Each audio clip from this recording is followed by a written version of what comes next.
참된 예배 두 가지 제물이라는 제목으로 말씀을 전하고자 합니다. 우리가 드리는 예배는 단순히 정해진 시간과 장소에서 이루어지는 종교적 의식이 아닙니다. 성경은 예배의 본질이 우리의 삶의 모든 순간에 걸쳐 하나님께 드려지는 진정한 제사임을 증언합니다. 구약의 제사 제도는 예수 그리스도의 십자가 희생을 통해 완성되었고, 이제 우리는 그 십자가의 은혜에 응답하여 두 가지 새로운 제사를 하나님께 드려야 합니다. 구약의 예배는 하나님과의 깨어진 관계를 회복하고 유지하기 위한 제사 제도를 중심으로 이루어졌습니다. 이 제사들은 단순히 의식적 행위를 넘어 죄의 심각성과 하나님의 거룩하심, 그리고 장차오실 구원자에 대한 길을 얘기합니다. 그래서 레위기에서 기록한 5대 제사는 크게 자발적인 제사와 속죄를 위한 의무적인 제사로 분류합니다. 번제, 소제, 화목제는 개인이 자원하여 감사와 헌신을 표현하는 제사이며, 속죄제와 속건제는 부지 중에 지은 죄나 타인에게 손해를 끼친 허물을 속하기 위한 의무적으로 드리는 제사입니다. 각 제사는 하나님의 관계에서 요구되는 영적 태도와 헌신입니다. 번제는 제물 전체를 불살라 하나님께 온전히 바치는 제사입니다. 죄를 대속하는 동시에 자신의 삶 전부를 하나님께 온전히 드리는 헌신입니다. 이 제사는 그리스도와 완전한 자기의 희생과 헌신을 표현할 수 있습니다. 소제는 곡식 제사로서 하나님의 주권에 대한 인정과 그분이 베풀어 주신 은혜입니다.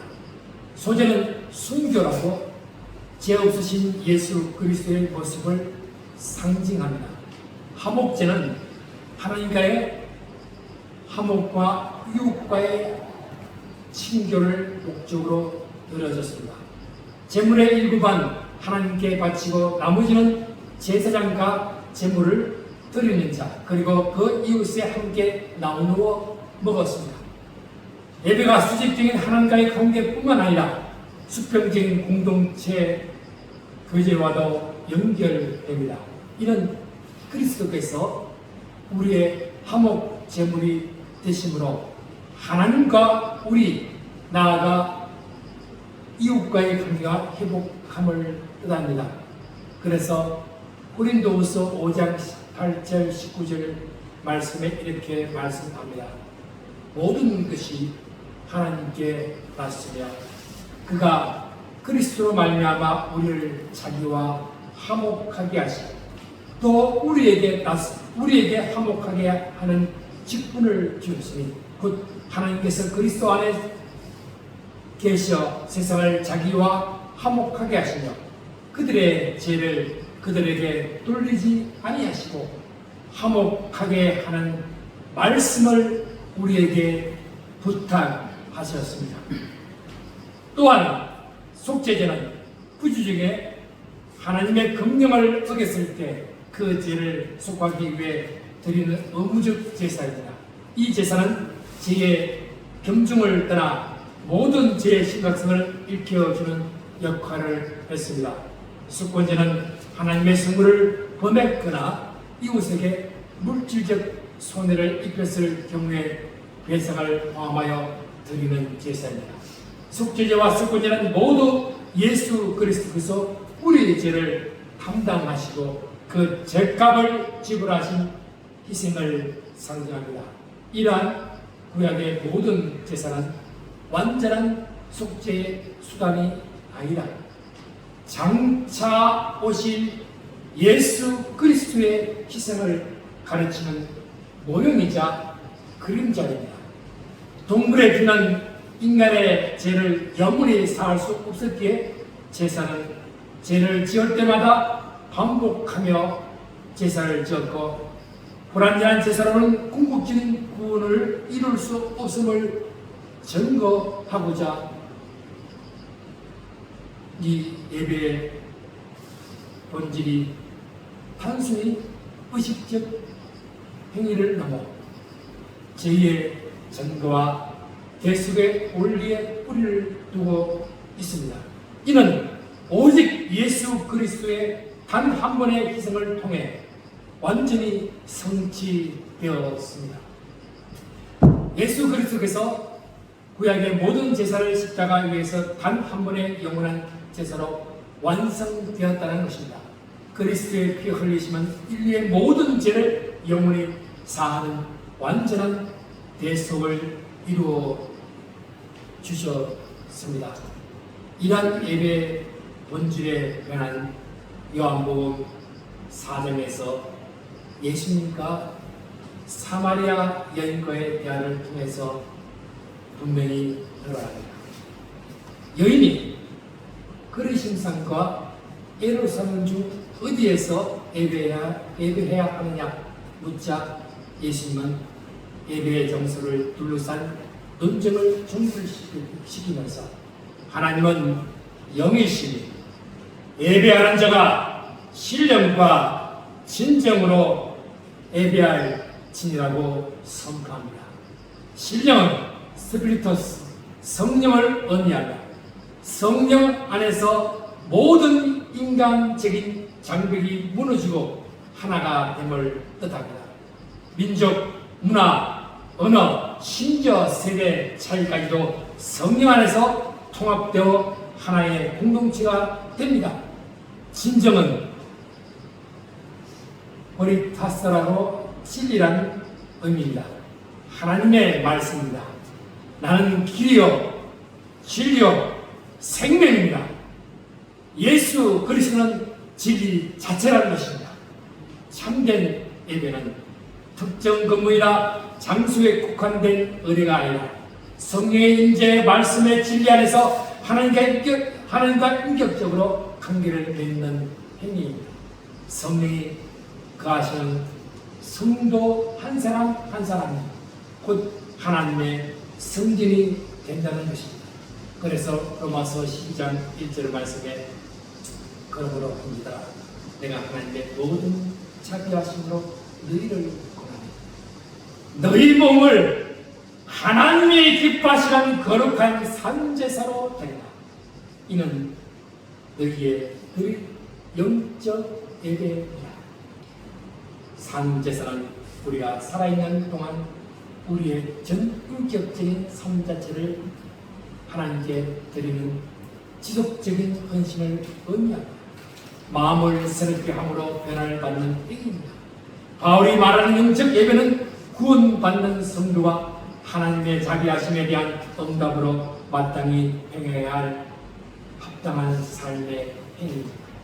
바울은 복음을 전파하여 구원받는 이방인들을 하나님께 제물로 드리는 제사장 역할을 감당한다고 말하고 있습니다.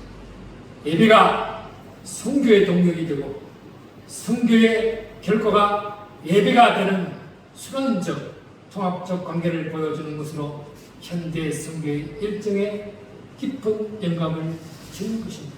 그래서 사도행전 2장 42절에 그들이 사도의 가르침을 받아 서로 교제하고 떡을 떼며 오로지 기도하기를 힘쓴다고 했습니다. 사도들의 가르침은 초대교회 성도들은 사도들의 가르침에 헌신해 이를 통해 그들은 예수님을 주와 그리스도로 분명히 알게 되었습니다. 이는 신앙의 가장 근본적인 축복이었습니다. 초대교회는 성령 안에서 하나가 되어 모든 소유물을 서로 통용하고 각자의 필요에 따라 나누는 진정한 사랑의 공동체를 이루었습니다. 초대교회 예배의 4가지 요소는 사도의 가르침과 성도의 교제와 떡을 뱀과 기도입니다. 이사야는 당시 이스라엘 백성들이 수많은 제사를 드리고 절기를 지켰음에도 하나님께서 그들의 제물을 기뻐하지 않으셨다고 준엄하게 책망합니다. 이사야서 1장 11절 말씀 읽겠습니다.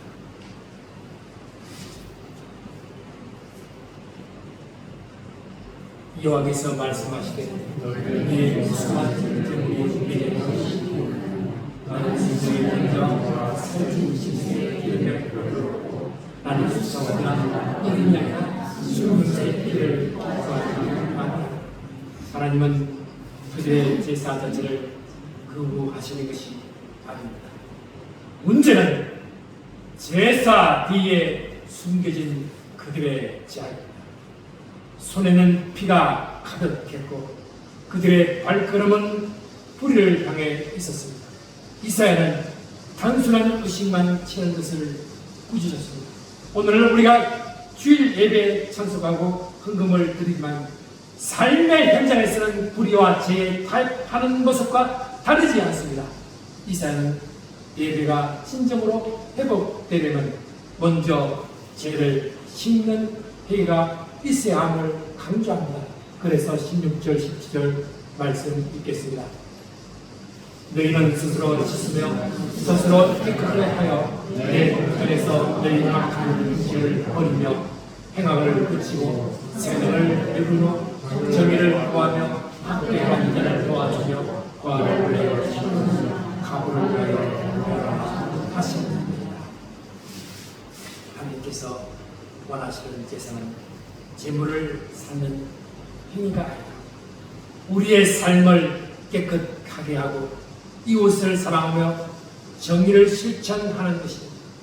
이사야의 메시지는 예배의 본질이 하나님과의 관계뿐만 아니라 이웃과의 관계 속에서 드러난 삶의 실질에 있음을 분명히 보여줍니다.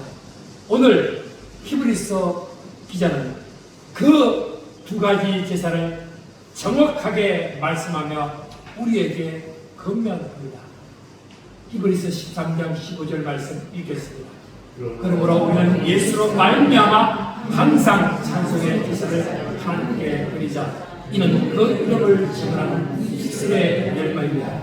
첫 번째 제사는 찬송의 제사입니다. 우리의 찬송을 구약의 제물에 비하며 이것이 하나님께서 기뻐하게 받으시는 귀한 예물이 된다고 선포합니다. 여기서 찬송은 단순히 노래를 부르는 행위를 말하지 않습니다. 헬라어 원문에서 정은하는으로 번역된 단어는 감사하다라는 의미를 동시에 담고 있습니다. 우리의 찬송은 예수 그리스도를 통해 나타난 하나님의 은혜와 사랑, 구원의 능력에 대한 감사의 고백입니다. 우리는 어떤 상황 속에서 하나님의 위대하심과 신실하심을 인정하고 선포하는 믿음의 입술을 가져야 합니다. 이 찬송의 제사를 항상 드리라고 말씀합니다. 이는 24시간 내내 노래를 부르라는 의미가 아닙니다. 삶의 기쁨과 슬픔, 성공과 실패의 모든 순간 속에서 하나님을 향한 감사의 마음과 찬미의 고백이 끊이지 않아야 함을 강조합니다. 우리의 입술이 하나님을 향한 진정한 믿음과 감사로 통로화 될 때 그것이 바로 하나님이 기뻐 받으시는 첫 번째 예배가 됩니다. 16절 말씀 읽겠습니다. 오직 선을 행함과 서로 나눠주기를 잊지 말라. 하나님은 이같이 제사를 기뻐하시느니라. 두 번째 제사는 우리의 삶 자체를 드리는 제사입니다. 하나님은 우리의 언어적 고백뿐 아니라 구체적인 행동을 통해서 예배하기를 원하십니다. 그 행동의 핵심으로 선을 행함과 서로 나누어 줌을 제시합니다. 선을 행하면 단순히 도덕적으로 착하게 사는 것을 넘었습니다. 하나님 앞에서 바른 양심을 가지고 이웃의 필요를 외면하지 않고 겸손한 사랑으로 섬기는 것을 의미합니다. 또한 서로 나누어 주면 우리가 가진 물질, 재능, 시간을 아낌없이 이웃과 나누어주는 실천적인 사랑을 뜻합니다. 하나님은 이처럼 선한 행실을 통해 드려지는 예배를 기뻐하십니다. 예배는 교회 안에서만 이루어지는 것이 아닙니다. 우리가 일상생활 속에서 어려운 이웃을 돕고 소외된 자들을 위하고 정직하고 성실하게 살아갈 때 그 모든 행위가 하나님이 기쁘시게 받으시는 제물이 됩니다. 이것이 바로 바울이 로마서 12장 1절에 산제사이자 영적 예배의 실체입니다. 그래서 히브리서 13장 17절 말씀 읽겠습니다. 너희를 인도하는 자들에게 순종하고 복종하라. 이는 너희 영혼을 위하여 경성하기를 자신들이 청성하는 자인같이 하느니라. 그들로 하여금 즐거움으로 이것을 하게 하고 진심으로 하게 하지 말라. 그렇지 않으면 너희에게 유익이 없느니라. 참된 예배 공동체를 이루기 위해서는 지도자들과의 관계도 중요합니다. 교회는 영적 지도자들에게 순종하고 복종하라고 권면합니다. 단순히 근위에 대한 맹목적인 복종이 아니라 우리의 영혼을 위해 헌신하는 지도자의 수고를 인정하고 그들의 사역이 기쁨 가운데 이루어지도록 돕는 것입니다. 지도자들이 근심하며 사역하게 될 때에 공동체는 영적 성장의 이유를 얻기 어렵다는 것입니다. 그래서 18절 19절 말씀 읽겠습니다. 우리를 위하여 기도하라. 우리가 모든 일에 선하게 행하게 하려 하고 우리에게 선한 양심이 있는 줄을 확신하고 내가 더 속히 너에게 돌아오기 위하여 너희가 기도하기를 도와라. 마지막으로 히브리서 기자는 공동체의 기도를 부탁합니다. 이 기도가 예배와 사명을 연결하는 중요한 통로임을 보여줍니다. 선하게 행하여 함으로 우리에게 선한 양심이 있는 줄 확신한다는 고백은 예배를 통해 다루어지는 선한 양심이 세상 속에서 올바른 삶을 살아가게 하는 동력이 됨을 증언합니다. 기도를 통해 속히 돌아가기를 원한다고 말합니다. 이런 개인적인 간절함일 뿐만 아니라 공동체의 영적 유익을 위한 사역의 연속성을 보여줍니다. 기도야말로 우리가 하나님께 의지하며 우리의 삶을 감당하게 하는 힘입니다. 예배는 우리가 하나님께 나아가 그분의 은혜를 찬양하는 입술의 제사와 그 은혜에 감사하여 세상 속에서 이웃을 섬기는 삶의 제사입니다. 이 두 가지 제사는 결코 분리될 수 없습니다. 교회 예배 공동체에서 드리는 찬송과 기도, 말씀의 선포는 우리가 세상 속에서 선을 행하고 사랑을 나누는 삶의 동력이 되어야 합니다. 또한 공동체와 지도자를 위한 기도를 통해 우리는 함께 영적으로 성장하고 하나님이 맡기신 사명을 완수해 나갈 수 있습니다.